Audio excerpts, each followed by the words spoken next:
Welcome everybody to the 14th Stronger Together Get Together. It's wonderful to see you all these lovely familiar faces. Thank you for joining us. Just have to give you the heads up at the beginning. We may have some technical hitches, little blips. Poor Emma Humphrey, who is our guest speaker, had to send me an email about 20 minutes ago with the words that you probably never want to read or write on the day of a presentation, which is, I have a power cut and the power won't be back on until 4 o'clock. So, oh, no. I know. So she's managed to join us from her lovely garden, and it's a good job it's not raining. Let's hope you don't get sunburn, Emma. Yeah, don't burn, we're all right. Thank you for joining us, and please bear with us, everybody, if things go a little bit awry. We're creative today, so we'll sort something out. We'll wing it if necessary. But it's lovely to see you all. Thank you for joining us. And we've all had to be rather creative, haven't we, over the last year and a half? And we have actually done various sessions on creativity during the Stronger Together community, and they're always just absolutely brilliant. And what I'm realizing more and more is that creativity is like a muscle. We all have it. We just need to exercise it, because I've always sort of thought in the past, I'm not creative, full stop. But of course we are, and that's why I'm so pleased that Emma is here, because one of the things that she's going to do this morning is show us teach us how we can be creative. So Emma is an absolute genius at marketing, and she runs Genius Marketing. So Emma is, she had planned to show us a presentation. She's going to record that presentation very kindly, and I'm going to share the link to the presentation when that's ready to be shared. So do please bear with us on that. But there's obviously lots that Emma can share with us without the slides, and the 4 things that were planned on, and I think, Emma, you're still going to aim to go through this. She's going to show us how much money we can actually make with creativity in our business. She's going to teach us ways that we can be more creative, which as business owners we do have to be creative, don't we, now more than ever. She's going to go through some practical exercises, so we'll have an opportunity to spend time with each other and do some practical exercises as well. And she's going to show us how we can actually produce tangible assets that we can use to grow our businesses. So absolutely packed with value. Thank you so much, Emma, for being here with us today.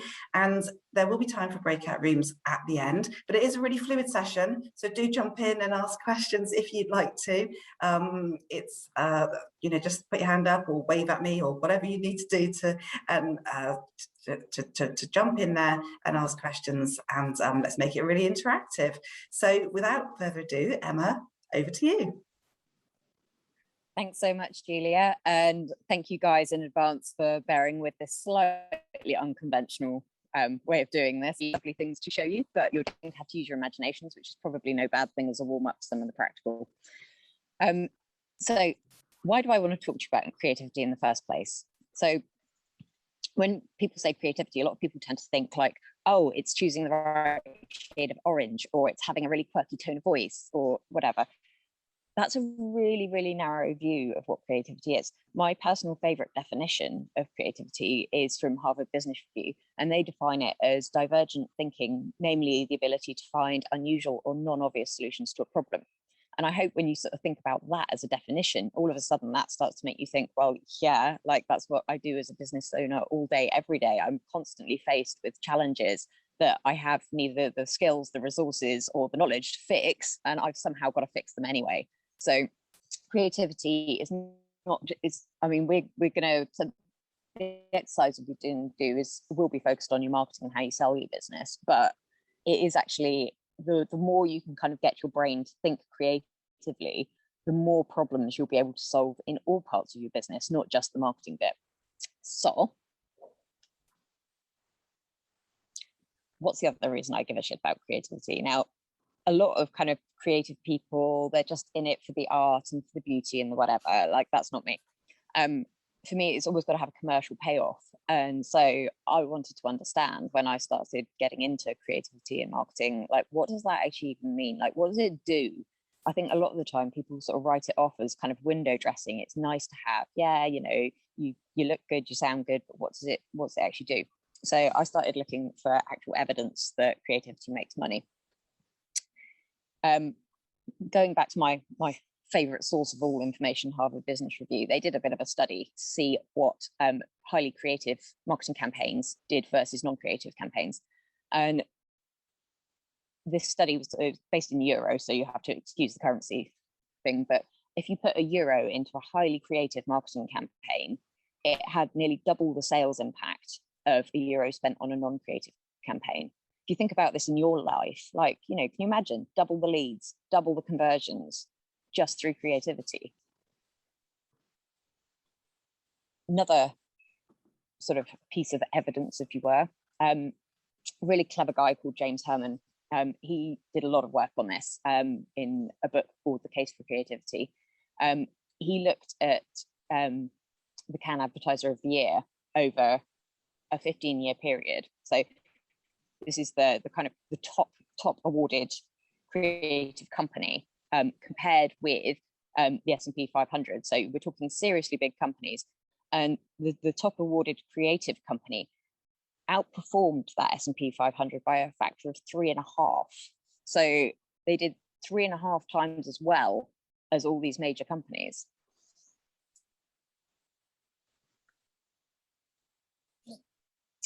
I've got a lot of other stats which were kind of interesting when they were on the page, but we won't dwell on too many. There's only a couple more that I wanted to pull out because they're particularly relevant to small business. So I don't know if any of you've heard of Nielsen. They do a lot of statistical work. So they had a look at creativity in digital advertising, in digital marketing, which is like obviously what most of us do most of. And they were able to, through a study of 500 campaigns, attribute 56% of sales uplift to the quality of the creative used. Again, like it's all coming in around the same sort of mark, isn't it? It's like, can you imagine, like you could be doing twice as much business just by being a bit more creative. And the one that really kind of stood out for me that I went, holy cow, did they really say that? Google. So, you know, Google are always pushing you to use all the bells and whistles on AdWords. You know, try this setting, try this way of segmenting. You know, it's all really technical, analytical stuff. So I would have expected them to have just said, you know, it's all about those kind of technical tweaks and optimizations, and that's how you get your result.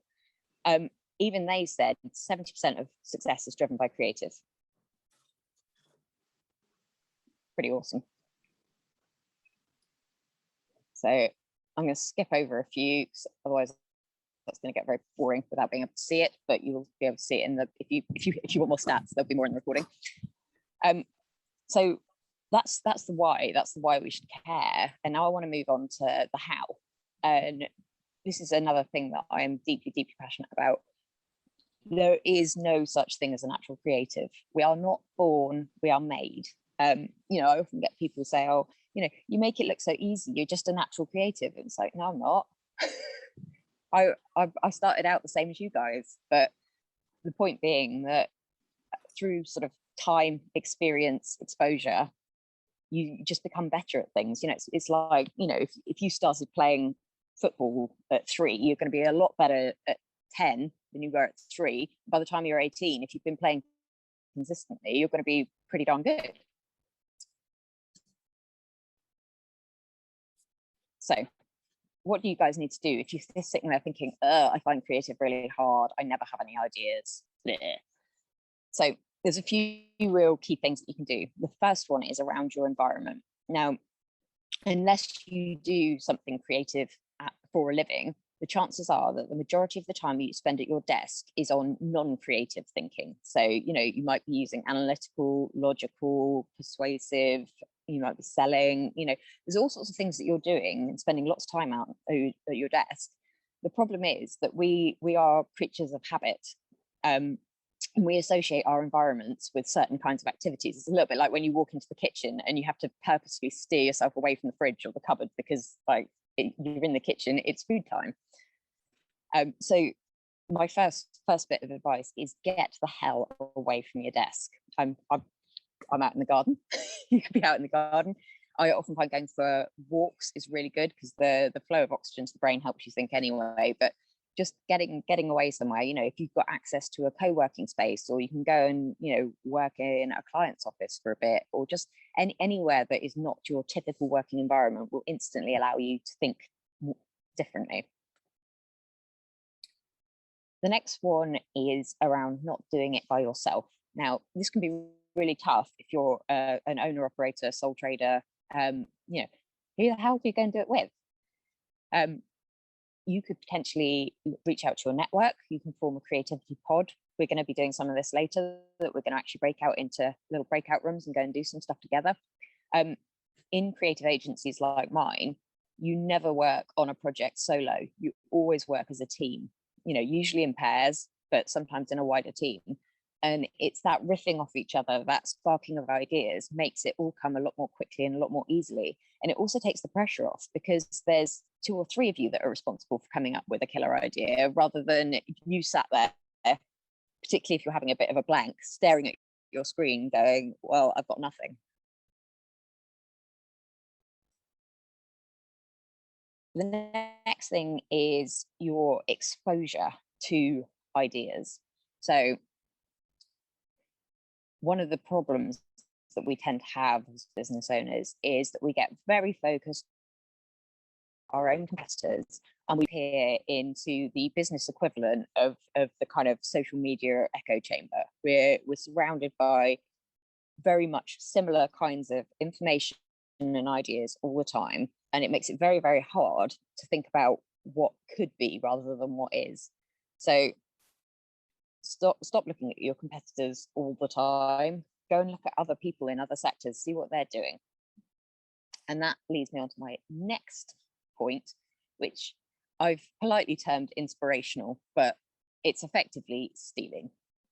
All artists steal, it's a fact. There's no such thing as an original idea. Even if you come up with a thing that you think, wow, you know, that's literally the best idea in the history of the universe, somebody will have done it in some form at some point. There is no shame whatsoever in stealing other people's ideas. If you think of it, it's a little bit like having trainer wheels on a bike. Give yourself a bit of support, lean on other people's ideas until you're really confident riding solo. And the last one is practice. So this is all about kind of neural pathways that we burn in our brains. When we do something for the first time, it's really bloody hard because there's no established path for it. And the more we do it, the more practice we put in, the more easily this stuff will come. You know, I mentioned earlier, people sort of say, oh, you know, like, you make it look so easy. But I've been writing creatively since I was a child, and commercially for the last 18 years. I would be pretty shit at my job if it wasn't easy by now, because I've spent 18 years on the same activity day in, day out. It's much like, you know, elite athletes. You know, you start out and, you know, maybe you sort of have, you know, well, when you're a kid, you do every event at sports day, don't you? And then as you start to specialize, maybe you have 2 or 3 sports that you're into. But if you're going to go elite, you don't just pick a sport like running, you pick a distance, and that's all you do. And that's effectively what we're doing here with our brains, is just giving it more space to specialize in a particular way of thinking. So I'm going to stop rambling, and I'm going to get you guys to start doing some real work. So what we're going to do here is we're going to use one really simple creative technique, and we're going to apply it to different areas of our business. And what you should be able to effectively output is something that you can take and use straight away, be that on your website, on your emails, on your sales proposals, on your social media. It'll be something that will go right the way across all of your marketing and give you a really persuasive and creative way to explain what it is that you do. Because one of our major problems as business owners is that we know what we do inside out, and it's quite hard to explain to somebody that coming to it afresh what it is you actually do and why it's valuable. So we're going to start with explaining what you do. And what I want you guys to do is to come up with a really simple analogy as to what you do. So to give you an example, I often deal with with mid-sized companies where they've got like a marketing manager or a marketing director in place, and they sort of think, well, I've got a marketer, why can't they just do it all? And so I say it's a bit like having a Swiss Army knife. Your marketing manager is your Swiss Army knife. They've got all these fantastic tools attached, but they're probably not going to get you quite the result that you want compared with having a Stanley knife, a bottle opener, an actual fork. There comes a point, at which you put the, if you're out on the moors and you've only got your Swiss Army knife, then great. But when you're back home in your kitchen, you're not going to go find your Swiss Army knife. You're going to get a fork out the drawer. Sorry, call coming in. So I want you guys to go off into your breakout rooms, spend about a minute working by yourselves, trying to come up with ideas, and then see what you've come up with, and see if you can just go around the group and quickly explain if you don't know what each other do, and see if you can come up with some really good analogies for what it is that you actually do. So how did everybody get on then? I'm seeing lots of smiles. Awesome. Our group was amazing. Good. Bowl plank. I was thinking BALL. First bowl plank. Cool. Who else wants to share? Who wants to share what they? Yeah, Fiona. So I'm going to share from our group. These were some of the pictures we came up with, and you can try to guess what we do and who is in the group. So joining the dots, color by number, a bridge, acting as a bridge between people, turning on a light, breaking out of vines and thorns leading to freedom, a recipe that if you've got the ingredients or need help with the ingredients, you'll end up with a beautiful cake at the end of it. A key to unlocking a door to better people, which is a dead giveaway, sorry. 3D puzzle, and a caterpillar giving people the strength and techniques to break out of the pupa and become a butterfly and fly away or wherever, anywhere. Love that. I would say you had Rob Donnelly, Jane Johnson, James, maybe Alison. Not James. We had everyone else. We had Leanne, and we had Joanna. No. You've guessed everyone. Jane Johnson. Yeah, you did. Well done. But you created the breakout rooms. It was random. It was a random assignment this time for the first time ever. Oh, they're lovely. I'm loving the caterpillar, the pupa, but turning into a butterfly. What a wonderful, wonderful analogy. Wow. And did you all feed into each other and help each other come up with those? Yeah. The power of more than one person thinking about something, hey? Isn't that incredible? I think for me as well, what was really interesting was that for people to think about your business and sort of help you think in a different way, So yeah, I'm creative and I can think for other people's, but actually someone helping me think creatively about my business. Yeah, wonderful. What about the other group then? There were two other groups. Three other groups. I was in one. Who'd like to share? Who's brave? So I was part of group 3. Like Alison, I'm in a creative business, so I'm an architect. So I was struggling straight away to think. Well, struggling straight away because Emma had said in the presentation, but it's probably likely most people don't do creative activities in their job. Was actually that's kind of 80-90% of my role. And in the end, I was stuck in between the analogy of an interpreter or a GP, general practitioner, doctor. So I'd probably go more the doctor side. So whilst I'm an architect, our role is kind of you take in lots of different symptoms, if you like, the client's desire, be it a residential client or a school client, and then your role is to diagnose it, to create the design, and then possibly refer it to a heart surgeon, brain surgeon, in that kind of thing. And then at the end of the day, they'll always come back to you to for that kind of patient aftercare, get the building finished. That was kind of where I was going with it. But I did find it was quite an interesting exercise when my job is being creative, but actually I'm trying to explain to someone who doesn't know, because I just assume people know what architects do, and actually maybe you shouldn't assume that. Well, okay, I've seen an architect on Grand Designs, but talk me through what you do as a job, and I'm stuck. Well, I just do a drawing, and that's kind of, yeah. So it was really interesting actually. And then yeah, we went around the group, and there was, yeah, it's a really nice session because it's like Mitt said, you have to stop what you're doing. You kind of think about explaining something without using kind of the business cliches, if you like. So I missed what you said at one point. You were saying about the helicopter analysis, was it? With I was saying that it was I was consciously stopping myself from falling into the trap of all the BS bingo words like helicopter view, and I can't even think of any of them now because I've consciously deleted them from my head. But yeah, trying to avoid those while still trying to come up with metaphors was a bit tricky. It's interesting the phrase BS words, yeah, that people throw in and trying to avoid them because they already have connotations to others, don't they, that may be misleading and therefore misinterpret what you're trying to actually create and communicate. God, that's interesting.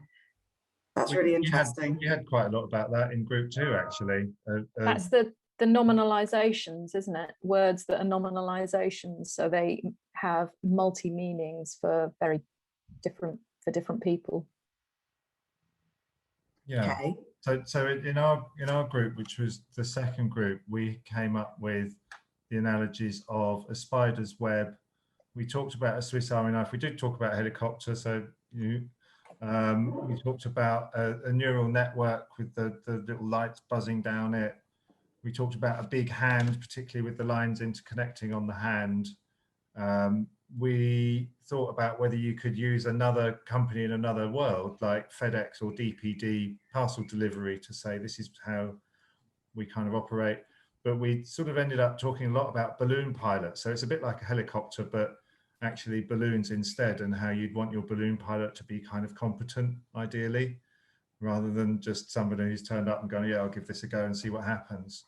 So we thought balloon pilot was quite a nice analogy, because when you're looking at something all day, every day, and you're this far away from it, it's really helpful to take a different view, and you can take snapshots as you zoom out, if you like, and end up with the whole world and where your place is in it, and that was quite cool. So we had quite a lot of fun with that, and to do with competence and reassuring, and we talked about how if you're in hospital and the consultant comes in, you know they're a consultant because their kind of ego fills the room.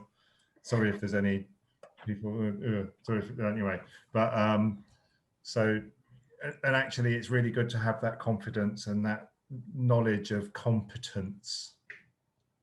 So yes, and Leanne's had a similar sort of landing by the sound to the one I had when I went in a balloon, by the looks of the message there.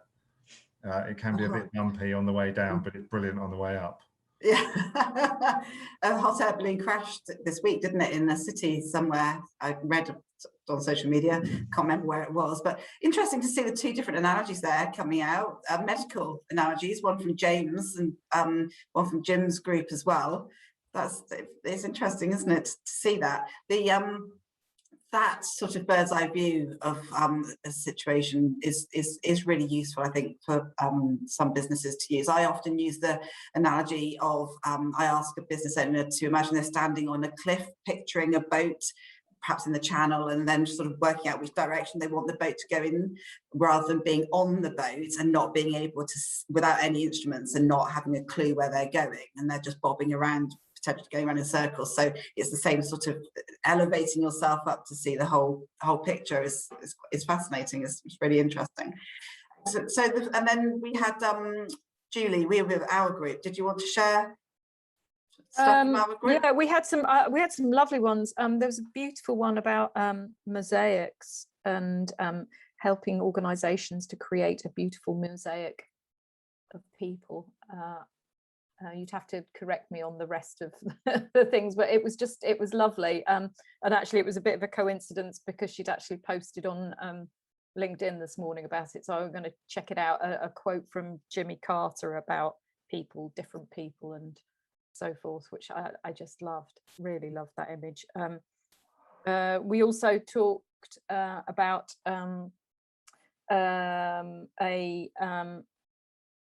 using the analogy of a personal trainer to help you sort out your emotional and mental health with your finances, you know, to empower you. Sorry, my notes are my own, and it means something to me, but actually rehashing them to other people is a bit more challenging. Oh, the other one that was really nice was the maze. That somebody being a guide in the maze of sorting everything out for people. Rather than wasting time going down the wrong path in the maze, get an expert to show you the most direct route from A to B. Those are really good. And the mess of yarn or spaghetti or string that was in such a tangle, and then untangling that to have clear direction, that was really powerful as well. Yeah, to be able to follow the patterns, I thought was really nice, actually, to be able to follow new patterns and create something beautiful. Yeah, that was really powerful. Excellent. And crystals, yours. Yes. Yes, having a crystal clear and thinking about the multi-elements required to make a crystal clear. Yeah. I like really that. powerful as well. Yeah, excellent. So lots of smiles around. I think that was a really powerful thing to do, wasn't it? Really great to have the ability to bounce off other people as well, rather than sitting there trying to do this on your own. I just don't think we would do it, would we, to be honest? And that's often why it's a struggle, isn't it, to be creative on your own. So Emma, if you're there, would you like to come back in? I think you might have another exercise, or would you like to carry on with your lovely content? Yeah, so we're going to use the same principle again, but look at either your most common objection that you find when you're engaging a new customer, or, and this is completely up to you which one you do, the bit of your work that people don't really understand. Like, apologies to my group because this is a reshare, but for instance, people don't really understand why they need to do market research and really understand their customers in order to be able to get the best out of us. And the easiest way that I have to explain it to them is like, well, would you feel confident of ordering coffee for a stranger? Would you be able to go into Costa or wherever and just get them a coffee? And the answer is generally no. I'd have to ask what they wanted and how they took it.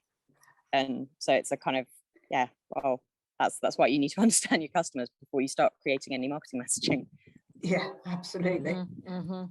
Okay, so well, it's whichever's going to be most helpful to you guys, really, whether it's like, you know, the biggest objection you face, or whether it's the thing that absolutely has to happen in order for you to be effective, but people don't get why it's important. Okay, brilliant. So I'll send you all off into breakout rooms. Welcome back, everybody. That was great as well, wasn't it? Loving this. Who'd like to share? We've got a few minutes that we can share. Who'd like to share? Who came up with something incredible? I'm sure you all did. Who'd like to share their incredibleness of creativity? I don't want to share my incredibleness, but I will say my group went too quickly that time. I was enjoying the interaction and wish we could have had more time. Oh, bless. Oh, that's yeah, apologies for that, Paula, but it's positive that it was going so well, but yes, sad that we weren't able to have longer in there. Did Sophie, you wanted to share something as from your group? Yeah, I found it really useful just listening to everyone explaining about what they were doing, and it gave me some ideas. So I came up with the analogy of a unicycle. So you can, because the objection is they don't want to pay or they don't want to invest the time to join a networking group. So instead they can get a unicycle. It will still get them there eventually, but they're going to be wobbly and unstable. And they may not have the support, but instead they can add an extra wheel to their unicycle and be more stable, get the support, tap into the network, and make the right connections, something like that. Brilliant. And they'll get from A to B faster and yeah, more exactly. safely. Yeah, love it. Excellent. Jim? We had a lovely one in our group where we were talking about how established incumbents can sometimes be the objection. I don't know you, you're new, you're different, you're unfamiliar. Whereas something like, in my example, it's a bank, they've been there forever. But actually the way that we analogized, I may have made that up, that is to look at a dinosaur footprint. So the dinosaur footprint's been there for ages, and you can go with the dinosaur if you want, and that's fine. But actually, we're more agile, more like a bird or a little gecko nipping around where it needs to go to. And then we talked about disruptors being the way forward, and how. And then we went down a sustainability conversation, which was really interesting because none of us were expecting to have that conversation in this group, and how sustainability runs right the way through, and that's how you can overcome a lot of objections and say and explain how you're different is through having that sustainability as your core running through, like the writing through a piece of rock. Your sustainability has to be there. So that was unexpected and really rather cool. Enjoyed it. Wow, that's wonderful. That's absolutely wonderful. And that's the second time today that geckos have come up in conversation randomly. I was talking earlier with some of the ladies downstairs, and we were reminding ourselves of the David Attenborough episode where the gecko is running the gauntlet and the snakes are coming out from the rocks. A really powerful image. And of course, the gecko did make it. Often in the wildlife programs, they don't make it, do they? But they did. So that's the second time the gecko has been mentioned. Sometimes I feel like that gecko. Yeah, but oh, brilliant. I just wanted to say that we had an illustration in our group of what was said earlier about don't do this stuff alone, because I described in my own way what our biggest objection was, and Tori managed to cut through it with one simple question was and just pretty much handed me on a plate the analogy. So it was really good because I described my stuff and she said, is that like the weather? And that was it. We were there. Wow. Wow, well done. It does work. Yeah, bit of collaboration. Yeah, brilliant. And Kate in our group had a great analogy that the board game one was rather cool.